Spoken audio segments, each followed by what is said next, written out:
Leave the board there, mate. You're the cameraman. Okay, welcome everybody. So I'm going to be very honest with you. I think today is going to be our hardest lesson, okay, for this topic.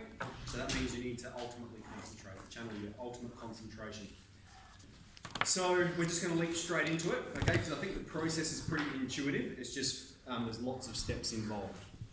So 3 cos squared x equals 4. First thing we want to do is get cos x all by itself.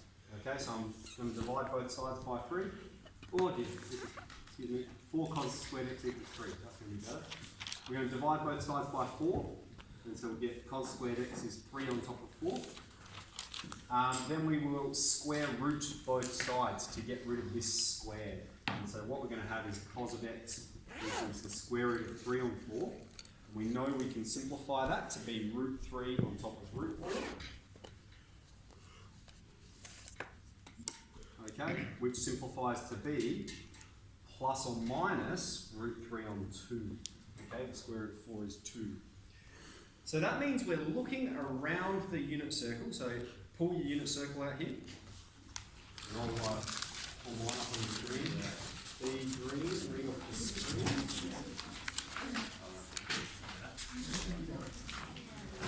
I have so much paper for this class. I have so many different sheets of paper for this class. Same. It's like about as many as I have from the other maths, and I'll be doing that for every semester.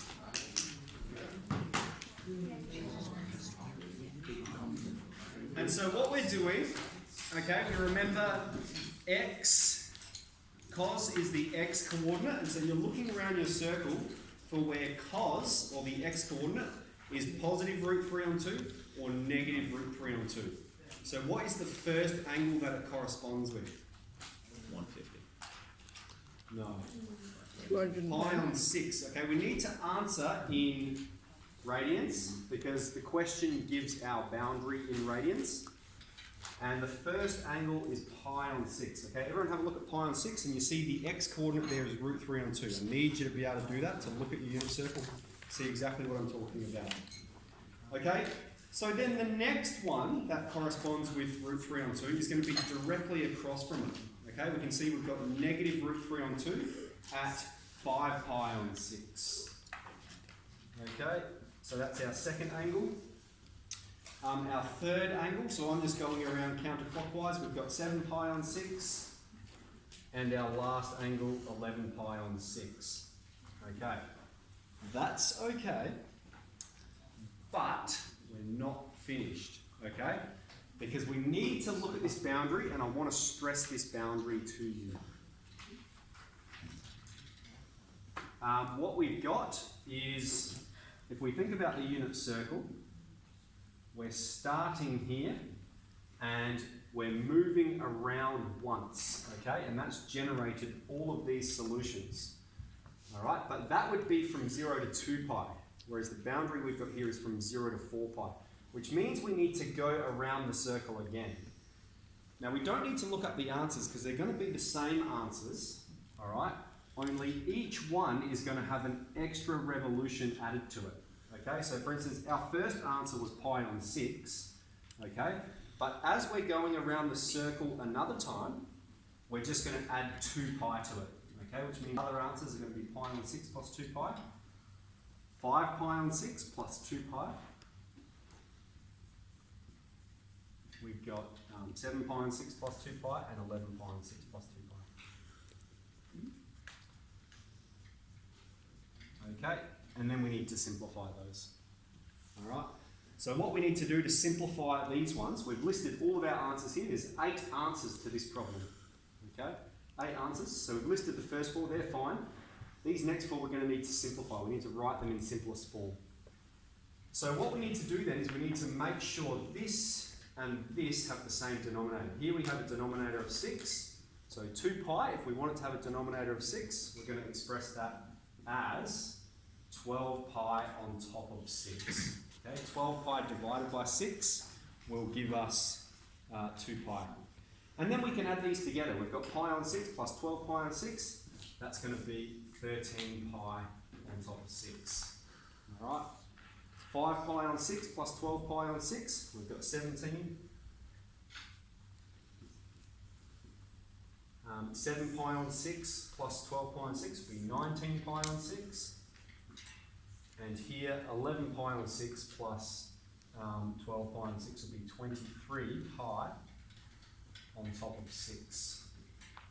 Alright, so we consider all of the answers within the first revolution, and then we're just adding another revolution to the answers. Alright, and so our first 4 answers are here, and our last 4 answers are here. And what I should do as well is write those answers all in order. Okay, so I need to make the statement, therefore x equals, and I'm sorry I'm running out of room here, pi on 6, 5 pi on 6, 7 pi on 6, 11 pi on 6. I'll go through do that. Pi on 6, 5 pi on 6, 7 pi on 6, 11 pi on 6, 13, 17, 19, and 23.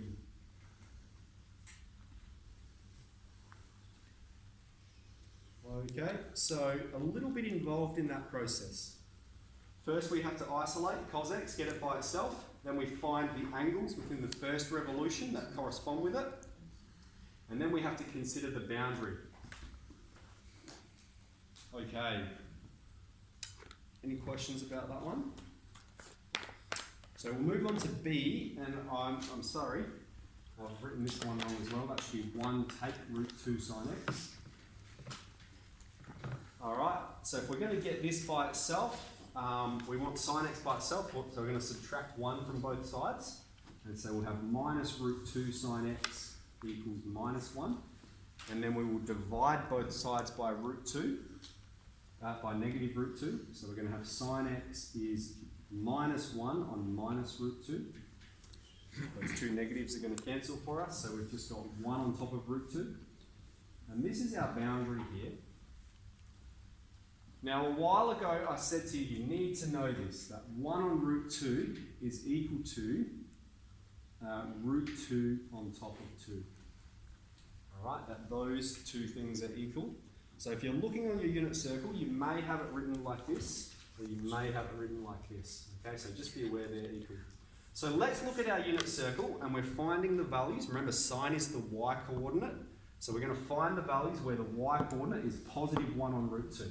Now be intuitive about this, okay?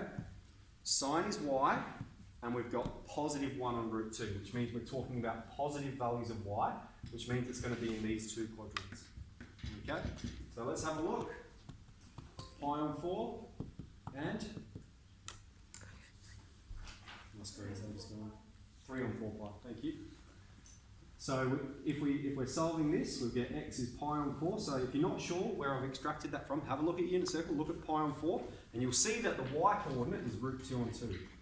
And the other one was 3 pi on top of 4. Alright? Now perhaps I think some of you have been writing it like this, 3 on 4 times pi. That's fine, okay? This is just my preference, they mean the same thing. Okay, that's in the first revolution. Okay, but let's look at our boundary. So we've gone from 0 to 2 pi, but we need to consider going backwards, okay? So remember when we were considering extra revolutions of the unit circle, we added 2 pi. So what do we expect we're going to do if we're going backwards? Subtract 2 pi. All right, so we've only got 2 answers this time, and we're going to subtract 2 pi from both of them. All right, and so our other answers are going to be pi on 4, take away 2 pi, and 3 pi on 4, take away 2 pi. And we're going to repeat that same process. We need to express both of them with the same denominator. So we're going to have pi on 4, take away 8 pi on top of 4. And 3 pi on 4, take away 8 pi on top of 4. Okay, so here we've got the same denominator. Now we can perform that operation. Pi take away 8 pi minus 7 pi on top of 4. And 3 pi take away 8 pi minus 5 pi on 4. And so then when we're going to write the angles, really we want to write them in order from the lower boundary to the upper boundary. This is the lowest boundary, isn't it? Minus 2 pi. So that means our angles are minus 7 pi on 4, minus 5 pi on 4, pi on 4, and 3 pi on 4. Okay, so our 4 solutions there. Okay, last one. So here it gets a little bit more tricky because we've got this 2x here. Alright, so whenever it does that, this is the boundary we're given, and we need to multiply the whole boundary by this value of b. Okay, so that means our boundary becomes, we're multiplying everything in here by 2. So 2 times 0 is 0, 2 times x is 2x, and 2 times 3 pi is 6 pi. So that's the boundary over which we're now solving it, because we've considered that value of b.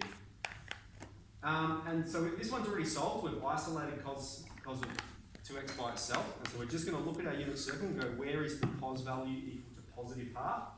Okay, again, let's be intuitive about this. Cos is the x coordinate. And so positive x values are going to be in these two regions, aren't they? Okay, so you've already isolated exactly where you're going to look for it on the unit circle. Okay, what's my values of 2x? All right, what's my values of the angle that correspond with x being positive half? Looking at your unit circle, I've told you which quadrants to look in. What are the two angles? Pi on 3 and? 5 pi on 3. Thank you. 5 pi on 3. Excellent. Okay. So that would be one revolution, wouldn't it? All right. But if we're looking at here, now notice that I've done this as well. I haven't just written x there, I've written 2x, because that's the variable that we're solving. I've got 2x, Brad, pay attention. I've got 2x here, and we've got pi on 3 and 5 pi on 3. So now we need to consider not only a second revolution, but a third revolution as well. So because we've got 2 answers in our first revolution, we can expect to have 6 answers in total. All right? And so our next couple of answers, we're going to have pi on 3 plus 2 pi, 5 pi on 3 plus 2 pi, and then we're going to have again the same answers but plus 4 pi this time, because we're going around a third time. So pi on 3 plus 4 pi, and 5 pi on 3 plus 4 pi. Okay, again, to express with the same denominator, so let's keep it going like this. We've got 2x's. We've got these answers already, 5 pi on 3. Okay, 2 pi, that's going to be 6 pi on top of 3. So we've got pi on 3 plus 6 pi on top of 3. 5 pi on 3 plus 6 pi on top of 3. Alright, and then here we've got 4 pi. So that, with a denominator of 3, is going to be 12 pi on top of 3. Okay, so we're going back to a bit of fraction operations that we expect you to know. Okay, now they've all got the same denominator, so we can collect all of these. So here's our statement. This will be 7 pi. We've got 11 pi. 13 pi. And 17 pi. Okay, 6 answers. But there's one more step. Okay? We're solving, if we look at our question, we're solving for x. Here we've solved for 2x. Alright? We've got 2x equals this. So that means we just need to go through and divide all of them by 2. Alright? So if we're dividing this by 2, we're going to get pi on 6, 5 pi on 6, and perhaps I'll show you a better way to think about it. Rather than dividing by 2, we can multiply it by a half. Okay, so if I'm timesing here by a half, okay, we have 2 at the top, 2 at the bottom. And if I'm timesing here by a half, you can see the bottom's going to 6, 6, 6, 6. So it's just changing all of those denominators to 6.